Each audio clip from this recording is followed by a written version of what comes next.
Hi y'all, this is So Blessed. Welcome to the Blessed Place. Y'all, I'm sitting on the floor. I always see people vlog, especially Miss P. I see Miss P vlogging from the floor, and I'm like, I want to do that. The simplest things brings me pleasure. Anyways, but I have a video request from one of my subbies, and she said that she and her husband are trying to conceive, and she heard that a baby could shake things up a bit, and she wants to know how can they prepare themselves, what should she look forward to. First of all, I just want to preface this by saying that when my ex, or my baby's daddy, when we conceived my daughter, we were not married. And so to me, it's kind of like a whole different dynamic from conceiving in a marriage and you being one and raising your children as one. So I don't have experience of raising a child I would say from scratch in a marriage. But I do have some parenting experience. So I'll do my best to share with you. Yeah, I need something to lean on. Anyways, I'll do my best to share my experience with you all. First of all, I will say that yes, a baby will change things and shake things up. But you and your husband are in control of how you allow this to affect your relationship. You can use it for positive, just like anything. Just like anything, a baby can bring blessings and joy and positivity to your relationship, or a baby can actually come into your relationship and break things up. And it's not so much the baby that breaks things up, it's the adults who allow parenting and allow children to break the relationships up. So know, number one, that there will be changes. You will have changes in your body. I'm talking to the wife. You will have changes in your body as you go through the pregnancy. You may even question your sex appeal, your sexiness. You may question if your husband's attracted to you. You may question all of those things. But know that a man who loves you thinks you are so attractive and sexy while you're pregnant. So don't even worry about that or question that. And also know that once you have the baby, that your body may go through changes. Now you have those rare women who have babies, drop babies, and go back, their bodies just snap back to the way it was. And I particularly know some women who get smaller with each child. So not including those women, but most of us, children change our bodies, our shapes, our sizes, and you just may go through that. And know that that is okay, because it was for an awesome purpose, and the body can snap back. You can work on getting your body back to where you want it. Hold on, y'all. I'm cooking, and my little timer done went off. I set my timer for 9 minutes. I thought there'd be plenty of time to do this video, but I think it took me like 8 minutes just to get on this floor. I'll be back. Okay. Change of plans. New location. Y'all young folks, Miss P, y'all can keep that flow, okay? But back to the advice to my sub about a new baby coming into the relationship and shaking things up. Also, too, before you conceive or while you're trying to conceive, make sure you and your husband discuss all types of things as far as what religion you want to raise the baby. It's best not to have the baby divided into two different religions. Discipline. How will you discipline? Will you spoil the rod, spare the child? Would you use various types of timeout, different types of various punishments or rewards? just whatever it is that you two agree on. Don't let somebody else try to tell you, experts are good, but don't depend 100% on the experts. You all decide together what feels right for you all and that you both agree on it. How you want to raise the child. Just a whole lot of discussion on raising the child. And one thing that I will say, even though I know you're just in the trying to conceive mode right now, but one of the things that I think missing among not 100% totally, but a lot of it missing among our children is not having a level of expectation of excellence from the youngest age of their learning stages. Um, we just have we're okay with mediocrity. If our child makes all C's, we think our child is doing great. No, but raise that level of expectation. So I'm just trying to get you in that mindset right now of having a level of expectation of excellence. I don't care if your child mentally can only do average work or C-level work. When you raise that bar and give a level of expectation, they strive from babies on up. They strive to do better, and they know that mediocrity, average, is not acceptable, and they will strive to do better. I know that's a long ways off, but that's just as my husband always say in church, that's just a little sidebar. That's just a little nugget. But don't allow your children to take away from your marriage. You got to remember, and I know this is one of the hardest things I think for people to really grasp, especially mothers,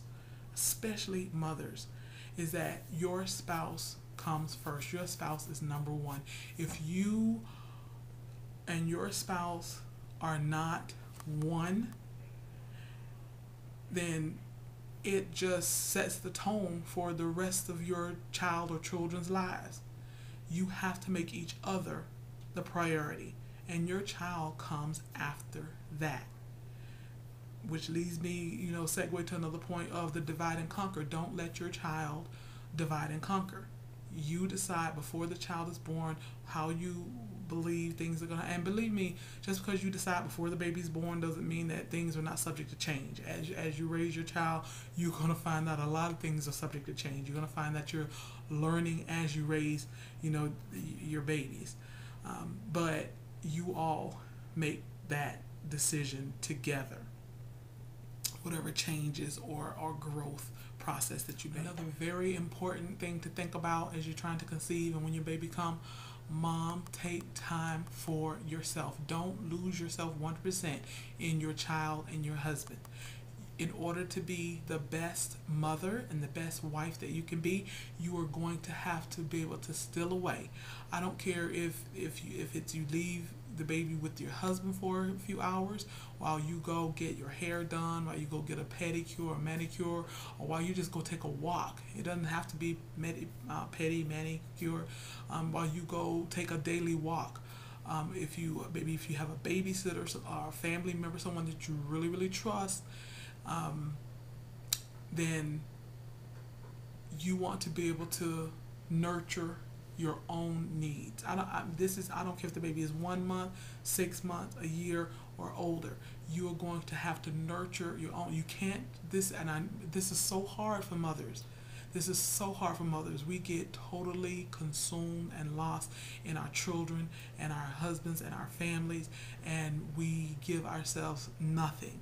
But in order to be the best that you can be, you have to be able to save a little for yourself and give yourself something. Like I said, a little meditation time, a little walk, a little shopping spree, a little manicure, pedicure, a little girlfriend time, a date night. That's another segue to something else, is that you and your husband got to stay connected, that your whole life is not just about your child. Like I said, I don't care if the baby is 1 month old, 6 month old, a year on up. You have to stay connected with your mate. Therefore, and while you're trying to conceive, look now, who can be a trusted babysitter? Is it a grandma? Is it granddad? Is it a cousin, niece, nephew? Whatever it is. But start thinking now. Who's gonna be in your village? I keep, it's so much. I keep segueing to something else. That's another thing. Who's in your village? Who's gonna help you raise your children? It takes a village. I don't know, who said that. What, some old Chinese proverb or something? I don't know. Or African proverb? I don't know. But it truly takes a village. It takes a village. And you decide who's in your village. And this is a good time now, before you even conceive, to know who's going to be a part of that village. So you find somebody trusted that you can help you along the way, so that you can maintain a connection with each other. Don't let it be 100% about the baby. Even though it's going to be so hard, because it is the most unspeakable joy that someone can have, to be able to mold and nurture and give love and receive unconditional love from the baby, from your children. So but you two have to stay connected. In order to be the best parents that you can be, you got to stay connected with each other. And how you do that is by utilizing your village. Another point I personally believe is that there are so many experts. And then with internet, back in the day, when you were parenting 20 years ago, 30 years ago, we didn't have the internet to go Google everything. But now, with just Google right at your fingertips, there is probably a plethora, I'm positive, there's a plethora of information from experts on what you should do when raising your children, what you should not do. And I say, okay, research is good, obtaining knowledge is good, but I'm sure for every one thing that one person tell you to do, another expert said you shouldn't do. I say use some good old common sense. Think about what worked for your parents and your grandparents, and incorporate a lot of that. I know a lot of times we say, I'm not raising my children the way my parents, but there was a lot of good in the way our grandparents and our parents parented. And then you bring, something new to the table. But just be careful of researching and listening to all the experts about everything concerning your baby. A lot of times you just got to look to the heavens. You just got to look to the heavens. You got to ask God for some wisdom and some guidance, because there, as we often say, there is no manual, but there is so much on the internet that you might as well say there's a manual, but there is no manual for raising these babies. But if you just give that baby a lot of love, which I know a lot of love is coming, because you're already, you haven't even conceived and you're seeking, information and advice and all that. So I know a lot of love is coming to say, if, in conclusion, if I had to highlight anything, I would say you two stay connected. Stay a united front and stay connected. Choose your village. Start now choosing your village. Who's going to be a part of raising your kids. It is our responsibility to make sure our kids are around, safe, loving, and just know that your child is going to bring so much joy, inexplicable joy. But there will be some hard times. Your baby will be crying and you don't know why. You're going to have poopy diapers, and you might, like, oh, gross. I mean, just all kinds of things. But no matter how hard it is, the rewards are there, but it gets better. That's the thing. It gets better. I think that's a good way to end it. No matter how hard it is, no matter what's going on, they grow, they mature, they develop, they learn, and it gets better. All right. Thank you for asking me this, and my prayers are with you and your husband, that you are able to conceive, and you conceive a healthy baby, and that you be able to implement a lot of this, that I'm saying, along with the wisdom that God and guidance that God would give you. Y'all be blessed.